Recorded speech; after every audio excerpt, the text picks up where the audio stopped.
తండ్రి అయిన దేవునికి కృతజ్ఞతాస్తుతులు. అదే విధముగా కూడి వచ్చిన సహోదరి సహోదరులందరికీ కూడా మన ప్రభువును రక్షకుడునైన యేసుక్రీస్తు నామమున మరొకసారి వందనాలు తెలియజేస్తూ ఉన్నాను.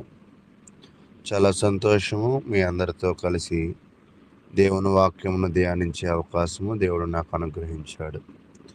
అయితే ప్రియులారా, ఈ యొక్క 43వ అధ్యాయాన్ని మనము 10 నిమిషాలు పరిశీలన చేద్దాం. సమయము 5:27 అవుతుంది. అయితే ఈ అధ్యాయాన్ని మనం పరిశీలన చేస్తూ ఉన్నప్పుడు వాళ్ళ పరిస్థితి ఎలా ఉన్నది అనేది ఒకసారి చూద్దాం. ఒక్కోసారి కూడా మనం మనుషులను పరిశీలన చేస్తూ ఉన్నప్పుడు ప్రతి మనిషి మాట్లాడుతున్న దానిని బట్టి తన వెనక బ్యాక్గ్రౌండ్ ఉంటుంది. అంటే ఏముందని ఇలా ఎగిసేసి పడుతున్నావు అని అంటూ కూడా ఉంటాం కదా. అంటే మన వెనక ఉన్నదానిని బట్టే మన ప్రవర్తన ఉంటుంది. అయితే ఇప్పుడు ఈ 43వ అధ్యాయంలో వ్యక్తుల స్వభావాలు అర్థం కావాలంటే వాళ్ళున్న పరిస్థితిని ఒక్కసారి మనం చూసుకోవాలి. వాళ్ళున్న పరిస్థితిని ఒకసారి చూద్దాం. చూడండి, 43వ అధ్యాయము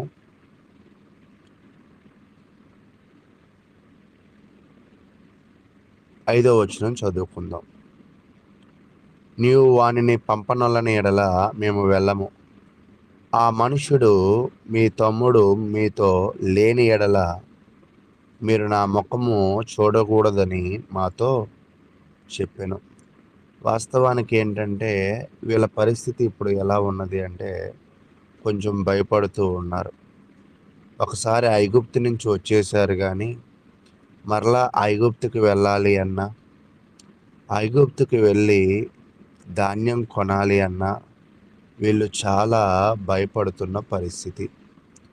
నిజంగా మనిషికి ధైర్యం ఎంత అవసరమో భయము కూడా అంతే అవసరం. ఈరోజు భయము లేకనే చాలామంది జనాలు పాడైపోతూ ఉన్నారు. అసలు వీళ్ళు ఎందుకు భయపడుతున్నారంటే ఈరోజు మన మధ్యలో ఉన్న సహోదరులతో కానీ మన మధ్యలో ఉన్న సేవకులతో కానీ మనం ఎలాగైనా మాట్లాడుతూ ఉన్నాము. కానీ పూర్వకాలంలో రాజు ముందు ఏది పడితే అది మాట్లాడడానికి, ఎలాగ పడితే అలా నడుచుకోవడానికి అవకాశము లేదు. అలా చేస్తే రాజు శిక్షిస్తాడు. ఈ జనాల భయం ఏంటంటే ఈ అన్నదమ్ముల భయం. ఆయనైతే యోసేపు రాజుగా ఉన్నాడు కదా, అతని దగ్గరికి మనం వెళ్ళాలంటే ఖచ్చితంగా ఏది పట్టుకుని వెళ్ళాలి? బెన్యామీనును పట్టుకుని వెళ్ళాలి. ఒకవేళ మేము బెన్యామీనును పట్టుకోకపోతే ఆయన మమ్మల్ని రావద్దన్నాడు, కాబట్టి మేము అక్కడికి వెళ్ళము. కాబట్టి ఒకవేళ మేము అతనిని పట్టుకోకుండా వెళితే, మేము అతనిని తీసుకోకుండా వెళితే మాకు శ్రమ కలిగిద్ది అని అంటున్నాడు. 8వ వచనం. ఈ లోపల తన తండ్రి ఏమంటున్నాడంటే, అసలు మీరు 10 మంది అని చెప్పచ్చు కదా, బెన్యామీన్ ఉన్నాడని ఎందుకు చెప్పారు? మీరు 10 మంది అని చెప్తే అసలు సమస్య ఉండేది కాదు కదా అని అన్నాడు. అప్పుడు అక్కడ వాళ్ళు చెప్తున్నారు, 7వ వచనం, వారు ఆ మనుషుడు మీ తండ్రి ఒక సజీవుడై ఉన్నాడా, ఇంకా సజీవుడై ఉన్నాడా, మీకు సహోదరుడు ఉన్నాడా అని మమ్మను గూర్చి మా బంధువులను గూర్చి ఖండితముగా అడిగినప్పుడు మేము ఆ ప్రశ్నలకు తగినట్టుగా అతనికి వాస్తవం తెలియజెప్పితిమి. మీ సహోదరుని తీసుకుని రండని అతడు చెప్పునని మాకెట్లు తెలియననిరి. అంటే సహజంగా రాజు అడిగారు, మీ నాన్నగారు ఉన్నారా, అతని బంధువులు ఎలా ఉన్నారు, మీరు ఎంతమంది పిల్లలు అని అడిగారు. ఇది సహజమైన ప్రశ్న కాబట్టి మేము కూడా సహజంగా ఆన్సర్లు తెలియజేశాం. కానీ బెన్యామీనుని తీసుకురమ్మంటాడని మాకెలా తెలుసు? అతనేమో నీ గురించి బాగా అడుగుతున్నాడు, బంధువుల గురించి బాగా అడుగుతున్నాడు, మరి చివర పుట్టిన బెన్యామీను గురించి బాగా అడుగుతున్నారు. కాబట్టి బెన్యామీను తీసుకుని వెళ్తేనే ఐగుప్తు వెళ్తాం, లేకపోతే మేము ఐగుప్తు వెళ్ళలేం. ఎందుకంటే ఆయన మా ముఖం కూడా చూడొద్దని గట్టిగా చెప్పేశాడు. నిజంగా రాజు చెప్పిన ఆ మాటని వీళ్ళు కూడా గట్టిగా తీసుకున్నారు. ఇక్కడ నేను ఒక చిన్న మాటను తెలియజేస్తాను. మనుషులు చెప్పే మాటలే మనం ఇంత గట్టిగా తీసుకుంటున్నాం కదా, ఇంత సీరియస్గా తీసుకుంటున్నాం కదా. మరి దేవుని మాటలు సేవకుని నోట వస్తూ ఉన్నప్పుడు వాటిని మనం ఎంత గట్టిగా తీసుకోవాలి, లేదా వాటికి మనం ఎంత భయపడాలి అనే ఒక ఆలోచన మనం చేయవలసిన వారమై ఉన్నాం. కాబట్టి ప్రియులారా, ఈ భూమి మీద మనుషులకు మనం భయపడుతున్నాం కానీ, రోమియోలు రాసిన పత్రికలో మీరు తీయక్కర్లేదు కానీ ఒక మాట చెప్తుంటాడు. శరీరమును నాశనం చేసేవాడికి కాకుండా శరీరమును ఆత్మను చంపే దేవునికి మనము భయపడాలి అని. కానీ ఈరోజు మన అందరం కూడా ఎవరికి భయపడతామంటే, ఈ లోకంలో ఉన్న వాటికి, ఈ లోకంలో ఉన్న సమస్యలకు, ఇరుగు పొరుగు వారికి భయపడతాం కానీ దేవునికి భయపడం. ఇక్కడ వీళ్ళు ఎందుకు భయపడుతున్నారంటే, ఆయన ఒకటి పట్టుకురమ్మన్నాడు, అది పట్టుకు రాకపోతే ఆయన ఊరుకోడు. ఈరోజు నిజంగా దేవుని దగ్గరికి వచ్చినప్పుడు దేవుడు కూడా నిన్ను సిద్ధ మనసు పట్టుకుని రమ్మన్నాడు. సిద్ధ మనసు పట్టుకునే వెళ్తున్నావా? ఆరాధన మొదటి నుంచి చివరి వరకు ఎంతో చక్కటి ఆలోచనలతో నువ్వు దానిలో పాల్గొనవలసిన వాడవే ఉన్నావు. అలా పాల్గొంటున్నావా? ఎప్పుడైనా కూడా దేవుడు కోరుకున్న వాటిలో నా దగ్గర ఇవి లేవు అని ఎప్పుడైనా భయపడ్డావా? కానీ మనుషులుగా ఉన్న వీళ్ళు మాత్రం చాలా భయపడుతూ ఉన్నారు. అయితే మీకు అర్థమైంది, ఈ అధ్యాయంలో వీళ్ళు చాలా భయపడుతూ ఉన్నారు. భయపడడమే కాదు కానీ వారి భయం ఇంకో కారణం ఏమిటంటే 8వ వచనం. యోధా తన తండ్రి అయిన ఇశ్రాయేలును చూచి, ఆ చిన్నవాణిని నాతో కూడా పంపుము. అంటే బాధ్యతలు తల మీద వేసుకుంటున్నాడు యోధా. అయ్యా, నీ యొక్క కొడుకు యోసేపు చనిపోయాడని నువ్వు భయపడుతూ, నువ్వు బాధపడుతూ నీ ప్రియ కుమారుడైన బెన్యామీనుని మాతో పంపించడం లేదు. ఎందుకంటే యోసేపు చనిపోయినట్లుగా ఒకవేళ బెన్యామీనును కూడా నువ్వు నష్టపోతావేమో అని నువ్వు భయపడుతున్నావేమో. నువ్వు ఆ భయపడాల్సిన పనే లేదు. ఆల్రెడీ రూబేను కూడా చెప్తాడు, నీ కొడుకుకి బెన్యామీనికి నష్టం జరగదు, నష్టం జరిగితే నా 2 కుమారులను నువ్వు తీసుకుని నీకు నచ్చినట్టుగా చేయని. కానీ రూబేను మీద ఎందుకో యాకోబు నమ్మకం ఉంచలేకపోయాడు. ఇప్పుడు ఆ బాధ్యత ఎవరు తీసుకుంటున్నారంటే యోధా తీసుకుంటున్నాడు. యోధా తీసుకుని నువ్వు మాతో పంపించు, ఒకవేళ అక్కడ చెప్తున్నాడు, అప్పుడు మేము కాదు నీవును మా పిల్లలను చావక బ్రతుకుదుము. అయ్యా, నువ్వు పంపిస్తే మేము బ్రతుకుతాం, నువ్వు పంపకపోతే మేము చాలా ఇబ్బంది పడుతూ ఉంటాం. దేని చేత అంటే మనకొచ్చిన కరువు చేత. ఇది 1వ వచనంలో చెప్తున్నాడు. ఆ దేశమందు కరువు భారముగా ఉండెను గనుక. అంటే ఇప్పుడు వీళ్ళ భయం ఏంటంటే, వాస్తవానికి కరువు బాగా భారంగా ఉంది. తెచ్చుకున్న ధాన్యం తినేశారు. మరలా ఐగుప్తు వెళ్ళాలి అంటే, ఐగుప్తుకి వెళ్ళాలంటే ధాన్యం డబ్బులతో కొంటే సరిపోదు. అక్కడ ఏముండాలంట? ఖచ్చితంగా బెన్యామీను కూడా ఉండాలి. కాబట్టి ప్రియులారా, ఇక్కడ మీరు కొంచెం లోతుగా ఆలోచించాల్సిన విషయం ఏంటంటే, యోసేపుని పడేసి కొట్టి 37వ అధ్యాయంలో అమ్మేసినప్పుడు కూడా 2 వ్యక్తులు మాట్లాడతారు. ఆ 2 వ్యక్తులే ఎవరంటే రూబేను, యోధా. ఇప్పుడు కూడా బెన్యామీను విషయంలో మాట్లాడేది ఎవరంటే ఈ రూబేను, యోధానే. కాబట్టి ప్రియులారా, నేనేం చెప్పాలనుకుంటున్నానంటే, దేవుడు చూడండి ఎంత చక్కగా ఆ పనిని జరిగిస్తూ ఉన్నాడో మనం చూద్దాం. అయితే ఆ తండ్రి అంటున్నాడు, సరే మీరేం చేస్తారంటే వెళ్ళేటప్పుడు డబ్బులతో పాటు శ్రేష్టమైన మన యొక్క ప్రాంతంలో ఉన్న వాటిని పట్టుకుని పోండి.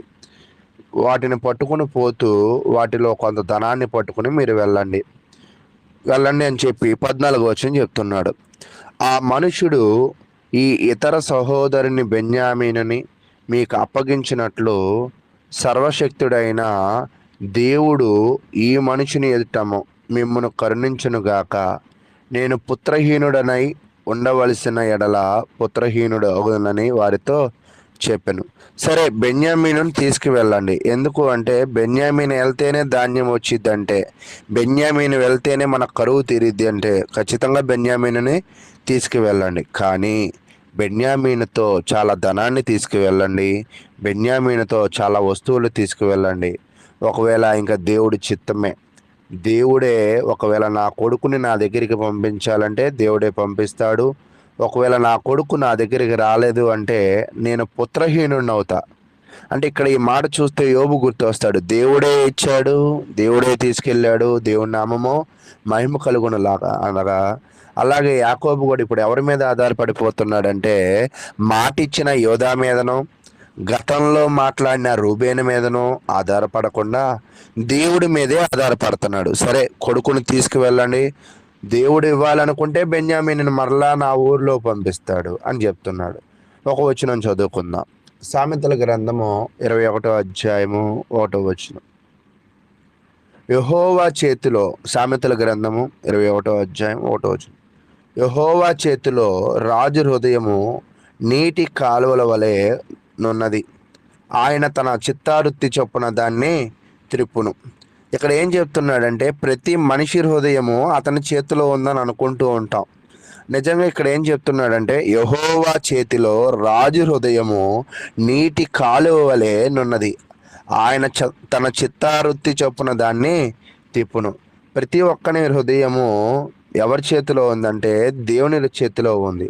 ఆయన వాటిని ఎటువైపు త్రిప్పాలనుకుంటే అటువైపు త్రిప్పగల సమర్థుడు. అందుకే ఇప్పుడు యాకోబు అంటున్నాడు, ఈ కొడుకుని తీసుకువెళ్ళండి. మరలా తిరిగి వచ్చాడా, దేవుడు స్తోత్రం. మళ్ళా తిరిగి రాలేదా, దేవునికి నేను పుత్రహీన అవుతాను. కాబట్టి ఏదైనా దేవుని మీదే నేను ఆధారపడుతున్నాను అని తనకి కలిగి ఉన్న భక్తిని ఒకసారి మరలా మనకు తెలియజేసినట్లుగా మనం చూస్తూ ఉన్నాం. అయితే ప్రియులారా, ఇప్పుడు వీళ్ళు బయలుదేరారు. ఏమేం పట్టుకెళ్ళారు? ఈ యొక్క 10 మంది అన్నదమ్ములు మరలా 10 మంది వెళ్తున్నారు. ఎందుకంటే ఒక అతను ఎక్కడ ఉన్నాడు, ఆ యొక్క ఐగుప్తులో షిమ్యోను అనే అతను జైల్లో ఉన్నాడు. 10 మంది వెళ్తున్నారు. ఈసారి వెళ్ళేటప్పుడు ధాన్యాన్ని కొనడానికి ధనాన్ని తీసుకెళ్తున్నారు. రాజుని మెప్పించడానికి కొన్ని ఆహార పదార్థాలు తీసుకెళ్తున్నారు. రాజు కోరుకున్నట్లుగా ఏం తీసుకెళ్తున్నారంటే రాజు కోరుకున్నట్లుగా తన తమ్ముడిని తీసుకువెళుతూ ఉన్నారు. అయితే ప్రియులారా, ఈరోజు మనం కూడా గ్రహించవలసిన విషయం ఏంటంటే ఇక్కడ ఒక చిన్న విషయాన్ని చూడండి. దీనిని చూస్తూ ఉన్నప్పుడు ఒక క్రైస్తవుడు ఆరాధనకి ఎలా సిద్ధపడాలో కూడా చెప్తున్నట్టుగా అనిపిస్తూ ఉంది నాకు. ఎందుకంటే ఒక ధాన్యం కొరకు ఇంత సిద్ధపాటుగా వెళ్తున్న క్రైస్తవులు ప్రార్థనా కూడికలకి లేదా ఆరాధన కూడికలకి అదే సిద్ధపాటు కలిగి ఉన్నామా? దేవుడికి ఇష్టమైనది ఒకటి తీసుకువెళుతూ మనకి కావాల్సింది మనం అభివృద్ధి పొందిన కొలది దేవునికి ఇవ్వడానికి తీసుకువెళుతూ, తర్వాత మనకి కావాల్సింది అడగడానికి దేవుని దగ్గర కొన్ని విషయాలను పెట్టడానికి తీసుకువెళ్తున్న ఒక చర్చికి వెళ్ళేవారిగా, ఒక ప్రార్థనకి వెళ్ళేవారిగా వీళ్ళు కనపడుతూ ఉన్నారు ఈ సందర్భాన్ని పరిశీలిస్తే. సరే వెళ్ళారు. వెళ్ళిన తర్వాత యోసేపు దగ్గర నిలబడ్డాడు. యోసేపు వెంటనే గృహ నిర్వాహకుని పిలిచాడు. ఇంతక ఏసేపు అనేవాడే ఒక గృహ నిర్వాహకుడిగా ఉండేవాడు. కానీ ఇప్పుడు ఏసేపు రాజయ్యాడు. అతని కింద గృహ నిర్వాహకుడు వచ్చాడు. గృహ నిర్వాహకుడిని పిలిచి ఆ గృహ నిర్వాహకుడికి పిలిచి వీరందరికీ వేట మాంసం అంటే వేటను కోసి వంట సిద్ధం చేసి వీళ్ళందరితో పాటు నేను కలిసి భోజనము చేస్తానంటున్నారు. అయితే ఇక్కడ వీరి 10 మందికి ఏం అర్థం కావట్లా. మనం ధాన్యం కొనడానికి వచ్చాం, ధాన్యం ఇచ్చి పంపించవచ్చు కదా, మన నాన్న ఎలా ఉంటే ఈయనకెందుకు, మన తమ్ముడు ఎలా ఉంటే ఈయనకెందుకు, నా పరిస్థితులు ఎలా ఉంటే ఈయనకెందుకు అని అనుకుంటున్నారేమో.